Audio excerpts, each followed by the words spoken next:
नमस्कार। हमारे चैनल में आपका स्वागत है। मैं हूं रामचंद्र मौर्य। उत्तर प्रदेश चुनाव पूरे शबाब पर है। प्रचार तेजी से चल रहा है सारी पार्टियों के द्वारा, और इस प्रचार में जो घर घर जाकर के प्रचार करने की प्रक्रिया है वो ज्यादा चल रही है। हालांकि अब रैलियां भी हो रही हैं छोटे स्तर पर, लेकिन जो घर घर प्रचार करने की छूट दी है चुनाव आयोग ने, उसका दुरुपयोग भी खूब हो रहा है। आज मैं अपने क्षेत्र में टहला हूं और देखा हूं किस तरह से प्रचार किया जा रहा है। चुनाव प्रचार के दौरान घर घर जाकर के वोट मांगने के लिए जो टीम चलती है, एक तो वो कोरोना नियमों का कोई पालन नहीं करती है। हमने देखा कि आधे से ज्यादा लोग बिना मास्क के और भीड़ इकट्ठा करके गोलबंद करके लोगों को बातचीत करते हैं, एक दूसरे से टच करते हैं। सामाजिक दूरी का और मास्क का पालन कोई नहीं कर रहा है। ऐसे में कोरोना बढ़ भी सकता है, हालांकि कम हो रहा है अब। लेकिन जो कुछ देखा गया वो बहुत चौंकाने वाला है। आज हमारे मोहल्ले में भारतीय जनता पार्टी के लोग प्रचार करने आए थे। सब्जी मंडी के पास में, सब्जी मंडी पुलिया है, वहां पर है नाला के पास में।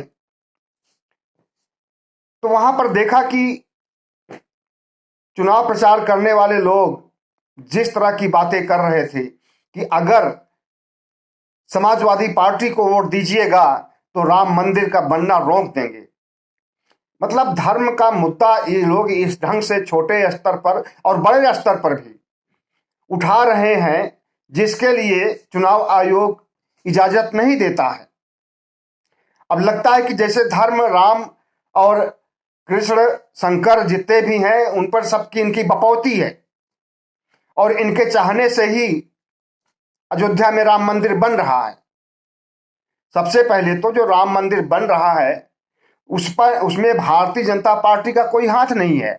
सुप्रीम कोर्ट के आदेश से बन रहा है। सुप्रीम कोर्ट ने आदेश दिया था और ट्रस्ट गठित करने की बात कही थी, उसके आधार पर बन रहा है। उसे जो है चुनाव में उठाने का मामला बहुत संगीन है, लेकिन उठा रहे हैं क्योंकि वोट हासिल करना है। तो योगी आदित्यनाथ की सरकार ने जो 5 साल तक काम किया,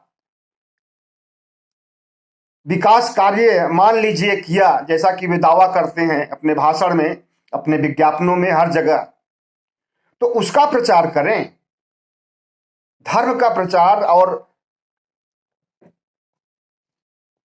सांप्रदायिकता की बोल या बांटने वाली भाषा, डराने वाली भाषा बोलना कहां तक जायज है। और वो सब न सिर्फ बड़े स्तर पर हो रहा है बल्कि छोटे स्तर पर भी रहा। देखिए, एक पर्ची बांटी गई है,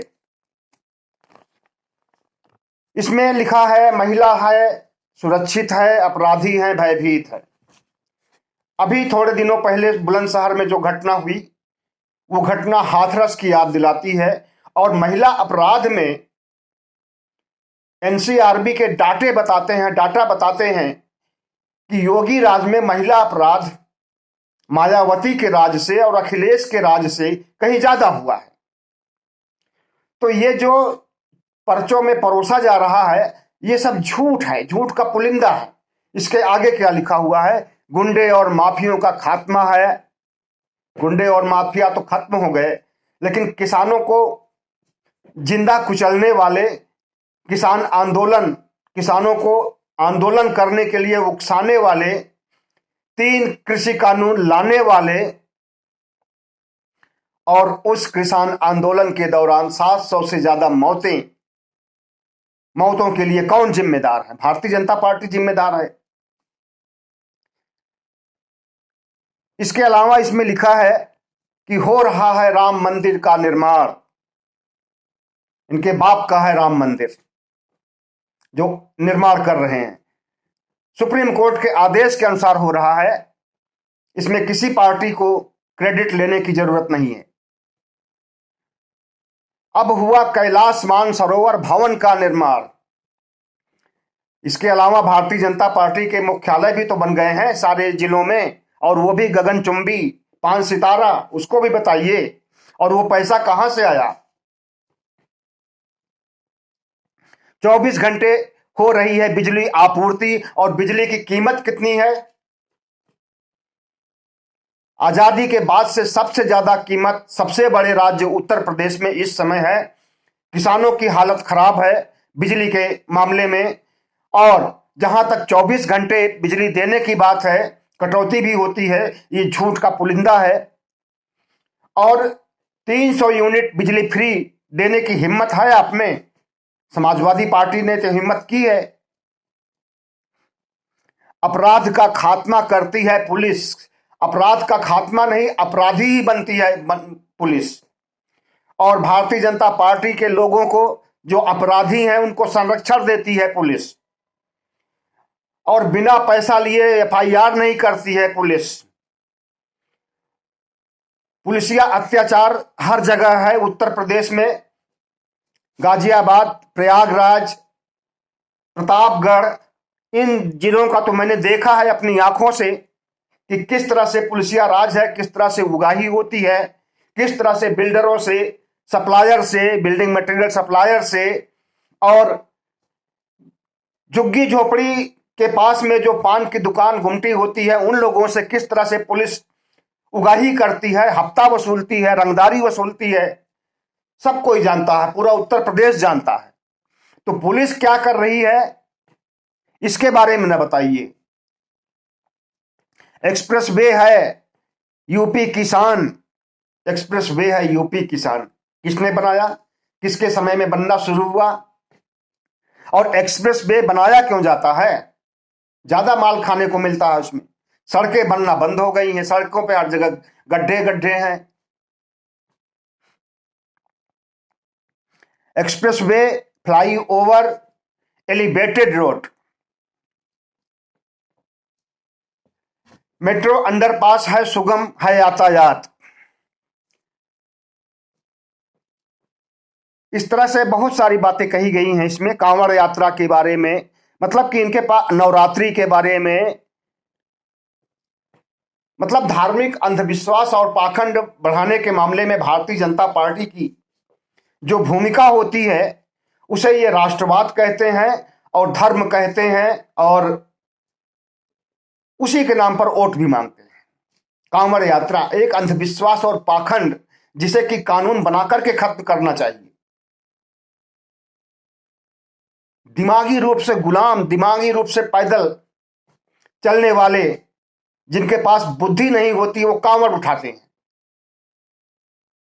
और उसमें ये पंडित लोग नहीं होते कांवड़ उठाने में, सब ओबीसी, एससी, एसटी के लोग होते हैं, जिन्हें गुमराह किया जाता है।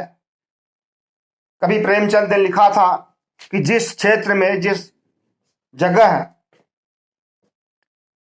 गंवार अधिक होते हैं, अनपढ़ अधिक होते हैं, वहां धर्म और पाखंड ज्यादा चलता है।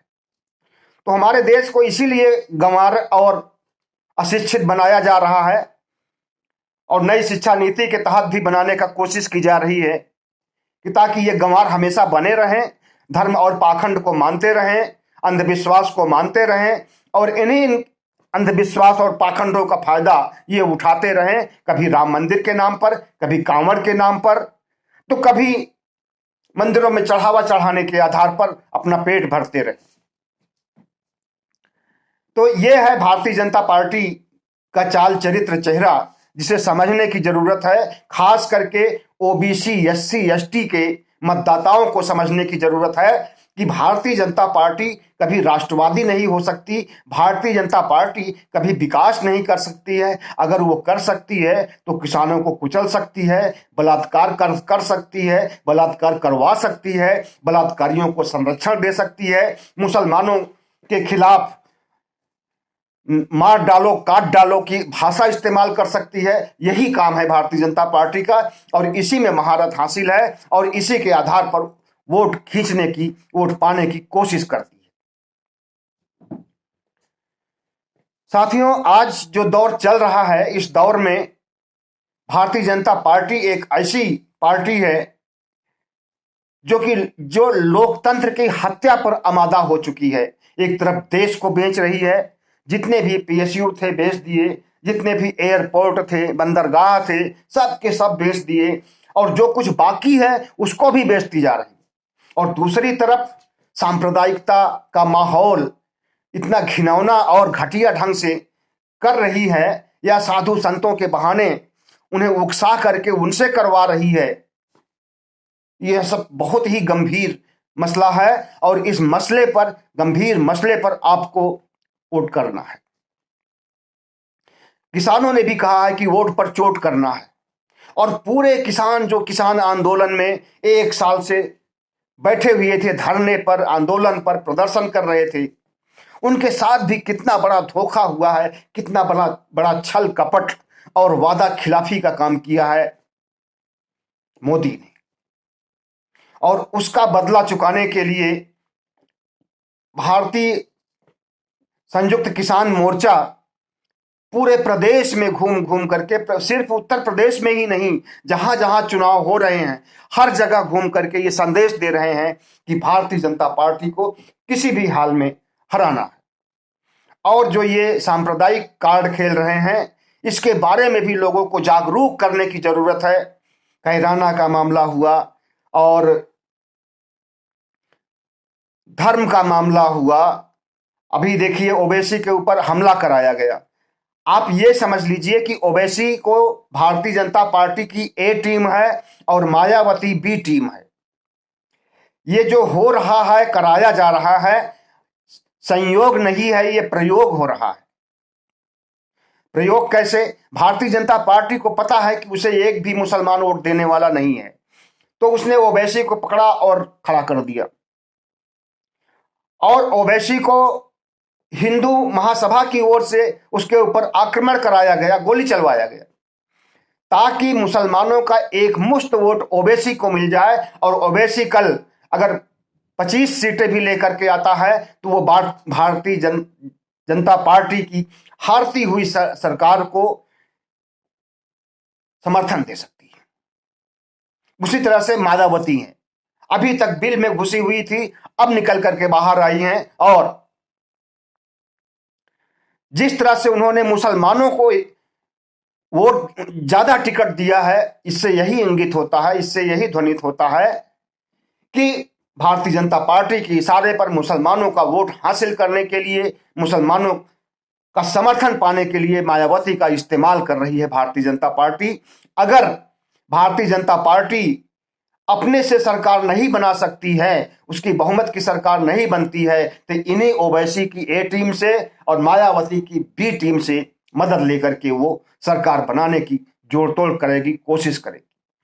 इसलिए अगर आप चाहते हैं कि देश सुरक्षित रहे, देश में विकास हो, प्रदेश में विकास हो, प्रदेश सुरक्षित रहे, प्रदेश में सांप्रदायिक तत्वों का बोलबाला खत्म हो जाए, प्रदेश में साधु संतों का बोलबाला खत्म हो जाए, और ये जो मार डालने, काट डालने की बात कर रहे हैं, हिंदू राष्ट्र बनाने की बात कर रहे हैं, संविधान के खिलाफ बात कर रहे हैं, लोकतंत्र के खिलाफ बात कर रहे हैं, इनको इनकी औकात बतानी है आपको, खास करके पिछड़ी जातियों के मतदाताओं को। और पिछड़ी जातियों के मतदाता 54% हैं।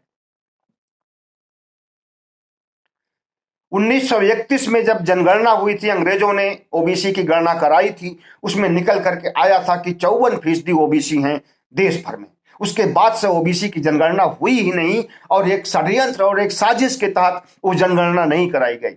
और आज गोदी मीडिया और इनके जितने भी पंडितवादी, ब्राह्मणवादी, सवर्णवादी, मनुवादी चैनल हैं, ये सब ये कह रहे हैं कि 41% ओबीसी है, मतलब कि 54 को 41 बना दिया है, और उस 41 से भी अंदर ही अंदर डर भी है इनको।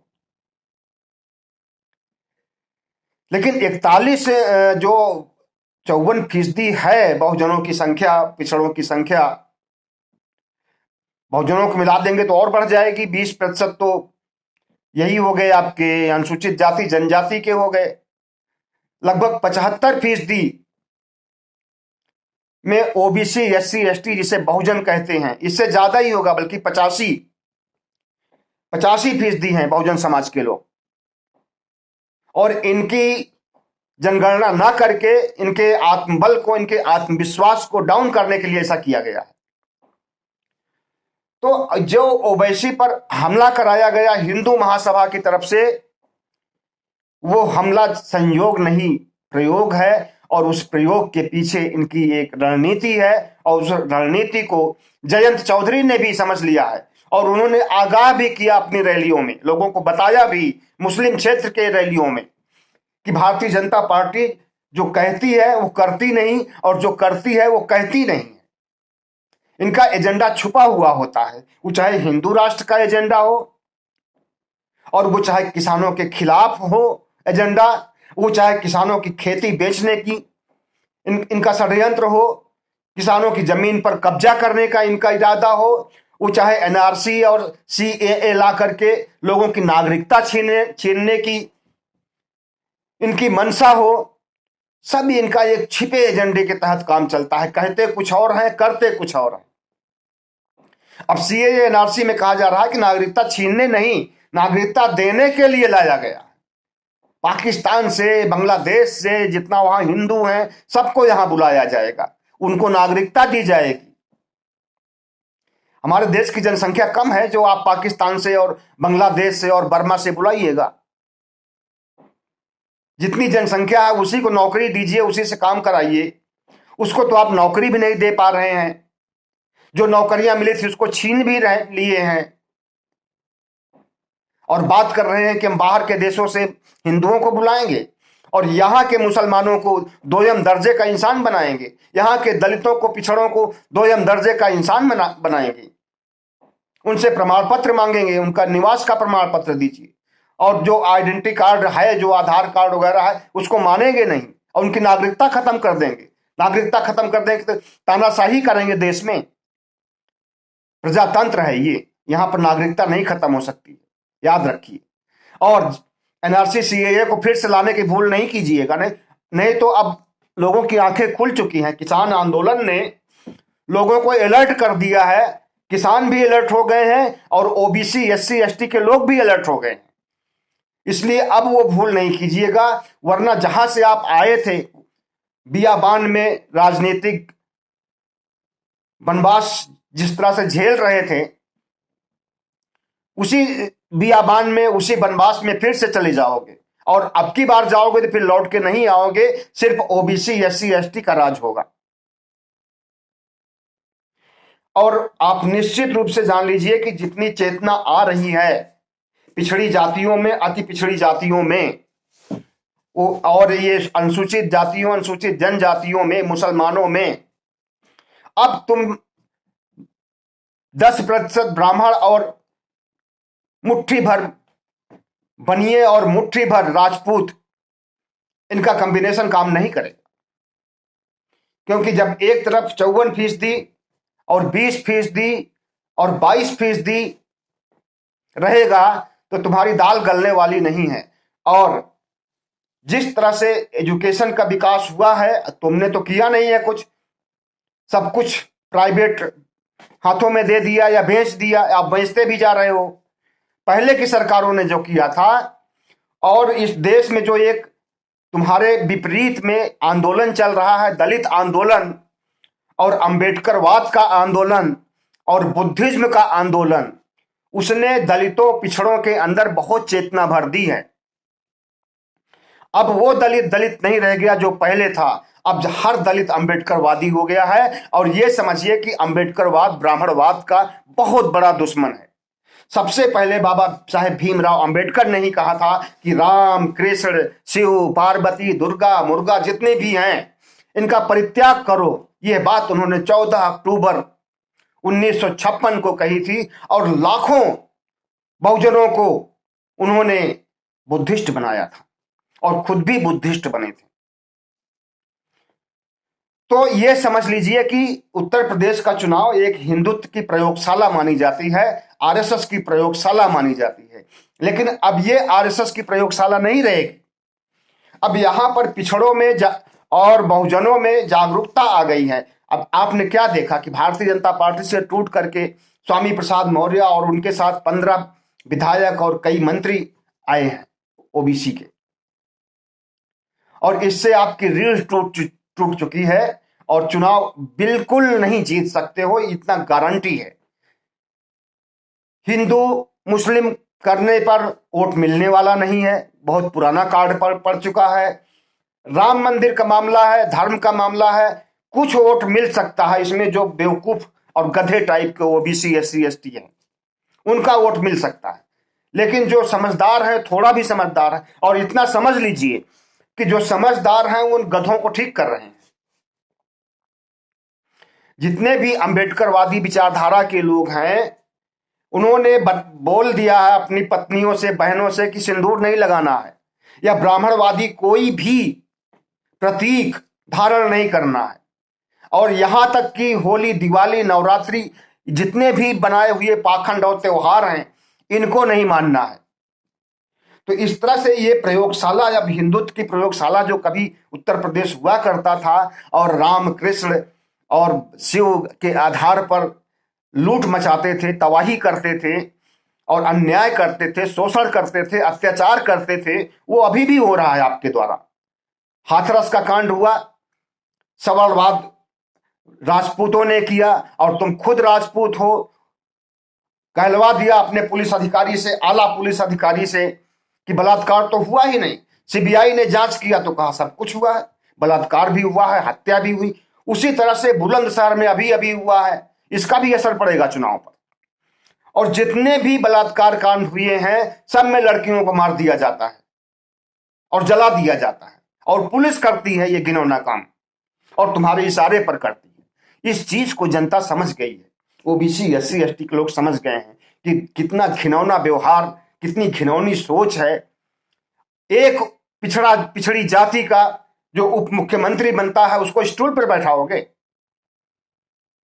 मतलब कि अगर तुम सबको दोयम दर्जे का इंसान समझो तो समझो जितने पिछड़ी जाति के लोग हैं, मतदाता हैं, एक उप मुख्यमंत्री को भी दोयम दर्जे का इंसान समझोगे और उसे स्टूल पर बैठाओगे, खुद कुर्सी पर बैठोगे। लोकतंत्र है मोदी जी, योगी जी, ज्यादा समय तक अत्याचार नहीं चलता है। और अच्छा हुआ कि ये सब घिनौना काम करके हम लोगों की आंखें खोल दिया है, और फिर से अब अवसर नहीं मिलने वाला है, न तो उत्तर प्रदेश में और न दिल्ली में।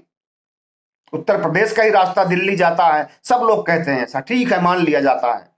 तो सबसे पहले यहां हार रहे हो, उसके बाद वहां हारोगे, और इसके पहले बंगाल, दिल्ली, कई राज्यों में हार चुके हो। जब से तुम्हारा पतन हो रहा है तब से जो है लेकर के लगभग 10 राज्य हार चुके हो। पहले सब लगभग सभी राज्यों पर आपका राज था, और अब उसमें से 10 कम हो गए हैं, 11 कम हो चुके हैं, 12वां कम होने जा रहा है फिर।